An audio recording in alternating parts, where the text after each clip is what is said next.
आज हम बात करने वाले हैं अतीक अहमद के बारे में, उसके साम्राज्य के बारे में, एक ऐसे शख्स के बारे में जिसके खिलाफ कोई भी केस नहीं लड़ना चाहता था। अतीक अहमद, इसको लेकर लगातार जो जानकारी सामने आ रही है वो मैं आपसे आज साझा करने जा रही हूँ। आज हम बात उस माफिया की करने जा रहे हैं जिसने इलाहाबाद में रहते हुए पूरे पूर्वांचल में अपने खौफ को कायम किया, जिसके नाम से लोग कांप जाते थे। लेकिन वक्त का पहिया ऐसा घुमा कि आज वो माफिया उस प्रयागराज में डर से कांप रहा है जहां कभी उसकी तूती बोलती थी। उसका ब्लड प्रेशर हाई है, गला सूख रहा है और ये सब कुछ तब जब गाड़ी भी नहीं पलटी है। मैं बात कर रही हूँ उस अतीक अहमद की जो साबरमती जेल से नैनी जेल पहुंच चुका है।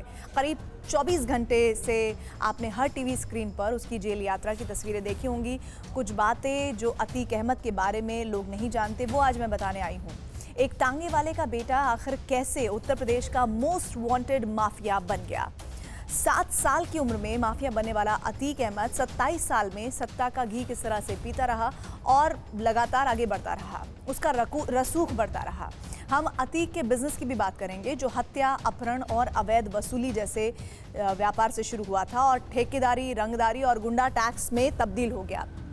अरबों का वो साम्राज्य जो उसने आतंक के ढेर पर खड़ा किया। कैसे योगी सरकार के आते ही अतीक की किस्मत पलटी और आज इलाहाबाद का एक डॉन अपने ही इलाके में कांपते हुए पहुंचा है। पुलिस की क्राइम फाइल हो या अतीक के नाम से कांपने वालों की लिस्ट बहुत लंबी चौड़ी है। हर जगह इस किरदार की पहचान कई कुख्यात नाम से आपको मिल जाएगी। किसी के लिए वो माफिया रहा तो किसी के लिए गैंग लीडर, किसी के लिए पुलिस रिकॉर्ड की बात करें तो वो हिस्ट्री शीटर के नाम से भी जाना जाता है। उसके गुनाहों की लिस्ट बहुत लंबी चौड़ी है। तो कोई उसे बाहुबली भी कहता है, दबंग के नाम से भी जानता है।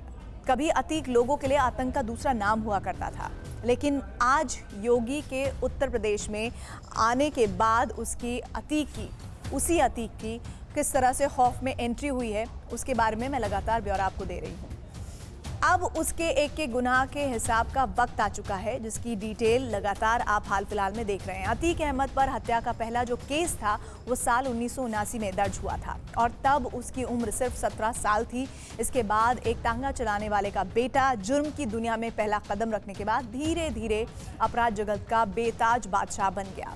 अतीक अहमद एक इंटरस्टेट गैंग का संचालक भी रहा।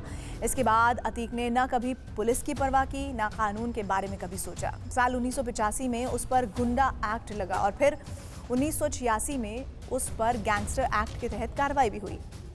अतीक अहमद वो माफिया रहा जिस पर यूपी का पहला गैंगस्टर होने का ठप्पा लगा। आपको ये जानकर हैरानी होगी कि अतीक अहमद पर धूमनगंज में एक दिन में 144 केस भी दर्ज किए गए थे और उस पर कुल मुकदमों की जो संख्या थी वो थी 160 से ज़्यादा। हालांकि उसे कई केसेस में बरी भी किए जाने की जानकारियां सामने आई, लेकिन अब अतीक के गुनाहों का घड़ा भर चुका है और योगी राज में उसका मुकम्मल इलाज करने की तैयारी हो चुकी है।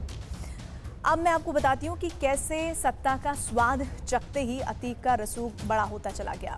एक वक्त ऐसा भी था जब अतीक और उसके करीबियों पर पुलिस एनकाउंटर में मारे जाने का खतरा मंडाने लगा और इसकी एक के बाद एक खुद को बचाने के लिए उसने सियासत को अपनी ढाल भी बनाया। अतीक अहमद 5 बार विधायक रहा।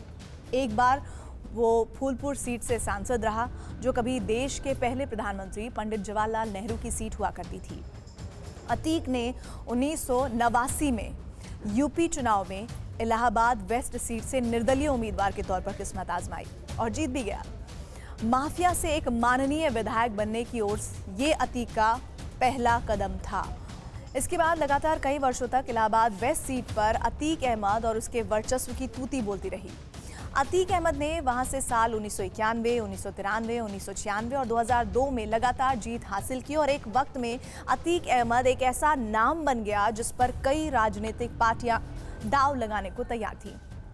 उनके आशीर्वाद से अतीक राजनीति का निर्मल आनंद लेते रहे। वो जब जिस पार्टी से चाहता चुनाव लड़ता और जीत हासिल कर लेता, ये बहुत आसान हो गया था उसके लिए। माफिया अतीक अहमद 3 दफे भले ही निर्दलीय विधायक रहा, लेकिन 1996 में उसने समाजवादी पार्टी का दामन थामा और साइकिल पर सवार होकर सत्ता की रेस उसने जीती।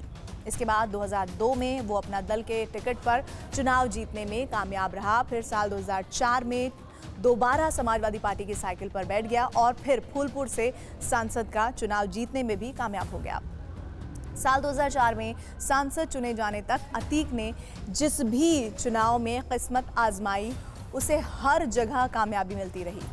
अब आपको माफिया अतीक अहमद के बिजनेस मॉडल के बारे में, अवैध साम्राज्य के बारे में बताती हूँ। अतीक जब गैंगस्टर था तो हत्या, डकैती, अवैध कब्जा और अपहरण जैसे अपराधों के जरिए अपनी सत्ता को वो बढ़ाता था। लेकिन इसके बाद उसने सियासत को ढाल की तरह इस्तेमाल किया और फिर संगठित अपराधों पर ज़्यादा फोकस करने लगा। यानी वो आपराधिक घटनाओं के ज़्यादा आर्थिक साम्राज्य मजबूत करने में लगा था। उसमें क्या क्या घटनाएं थी, क्या क्या कारोबार था जो वो करने लगा था, वो था ठेकेदारी, रंगदारी, धन उगाही करना। उसमें सबसे बड़ा मॉडल बिजनेस का बन गया था। यानी करीबियों के नाम पर करोड़ों अरबों के ठेके लिए और बाद में कमीशन लेकर उन्हें दूसरों को दे दिया। इसके बाद रंगदारी वसूली और गुंडा टैक्स से भी अतीक अहमद ने अरबों रुपए कमाए। और चौंकाने वाली बात तो ये रही कि जेल जाने के बाद भी वो सलाखों के पीछे से ही अपना साम्राज्य चलाता रहा। वो जेल से ही अपने गुर्गों को जेल से ऑर्डर देता था। आरोप तो ये भी लगे कि उमेश पाल की हत्या का जो प्लान था वो भी उसने जेल में बैठकर ही बनाया था। लेकिन अतीक अहमद ने ये नहीं सोचा होगा कि उसकी ये कोशिश ताबूत में आखिरी कील की तरह साबित हो सकती है। आप इस एक्सप्लेनर पर, इस खबर पर क्या सोचते हैं? आपका नज़रिया क्या है? ज़रूर मुझे कमेंट बॉक्स में बताइएगा।